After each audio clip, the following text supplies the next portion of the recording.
zgjedhur pra 28 dhjetori me idenë që diaspora do të vazhdojë ta mbështesë fuqishëm Kurtin edhe fizikisht, por mendoj që dallimi, ndoshta rezultati mund të jetë fotokopja e atij të shkurtit.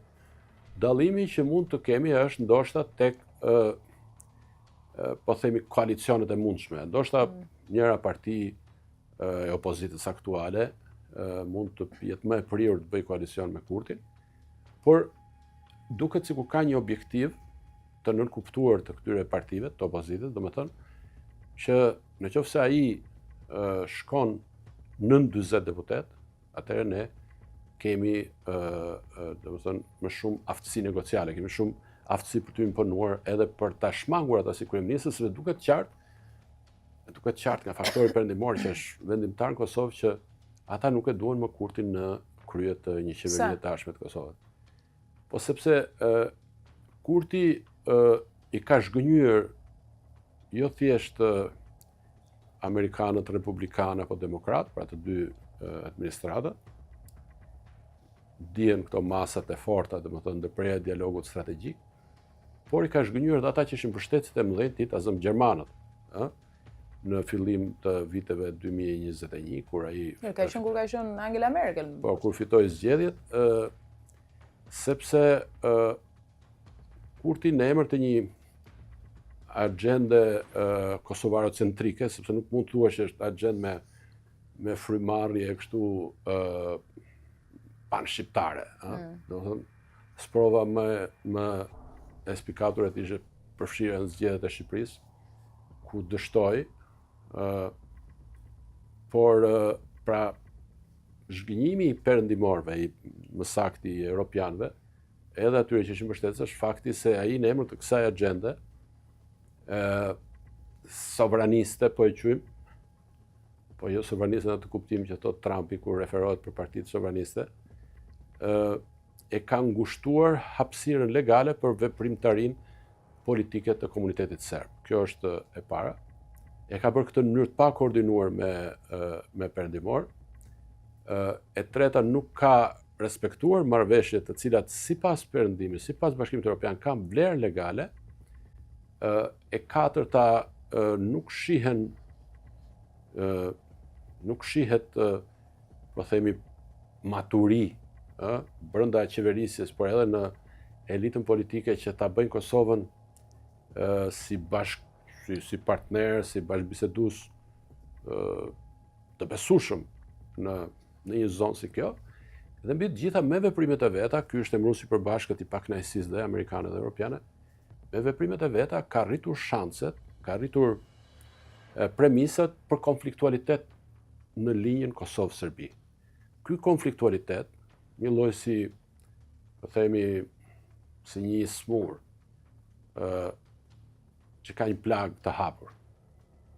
Në atë plagë janë rreziqet më të larta për infeksione, që vijnë nga jashtë.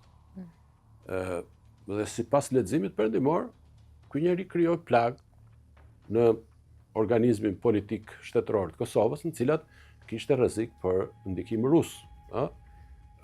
Konfliktualiteti prodhon apo thith apo fton në skenë lojtarët e huaj.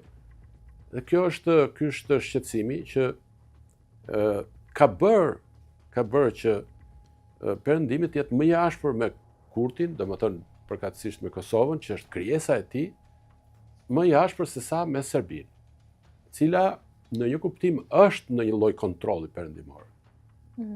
Kush nuk e kupton këtë është miop, sepse nëse Serbia do të zgjidhte dhe do të jetësonte një skenar ekstremistik, domethënë pra një lojë ekstremiste në rajon, ne do të kishim njëkohësisht kriza në Maltozi, në Republika Srpska, domethënë Bosnjë, në Maqedoni apo dhe në veri të Kosovës.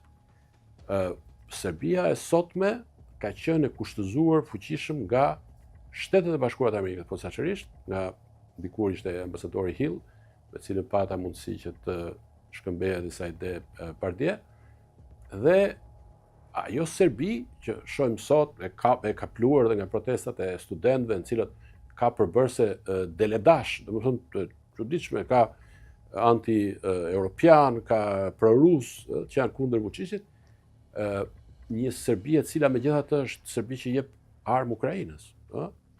Dhe madje përdor aeroportin e Nishit si po themi si stacion ndalimi për avionët që me furnizimet ushtarake që vinë nga Amerika drejt Ukrainës. Pra, është një Serbi hermafrodite me qëndrime shumë ngjyrëshe, por që nuk i ka krijuar në një kuptim, nuk i ka kriju problemet mëdha, apo që nuk e zhgënjen perëndimin në përgjithësi, ndërkohë që Kosova që është krijesë e perëndimit. E çliruar, e krijuar edhe si shtet nga perëndimi, është duke krijuar ama këto telashe që të cilët janë thënë dhe janë stërthënë dhe edhe sot megjithë që mund të pranojmë që Kurti për shembull faktën mbështet në atë që duket, vendosi rendin veri, realizoi një tranzicion të qetë të pushtetit lokal nga kryetar shqiptar te kryetar serb, prapse nuk ka shenja që do të hiqen sanksionat. Po opozita në Kosovë, si ka lëvizur këto kohë, sepse rezultati i zgjedhjeve tregon shumë.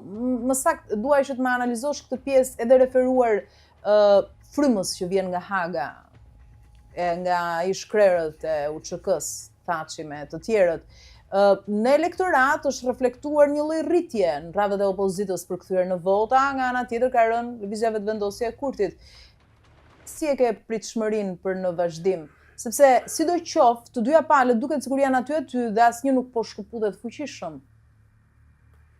Po shikoni, opozita ka qenë stilin e Kosovës, ka qenë, po them, sjelljen elektorale të Kosovës, që mos me votuar udhëheqës populist, karizmatik. Kurti ishte prish i kësaj rregulle, dhe këta udhëheqës që kanë qenë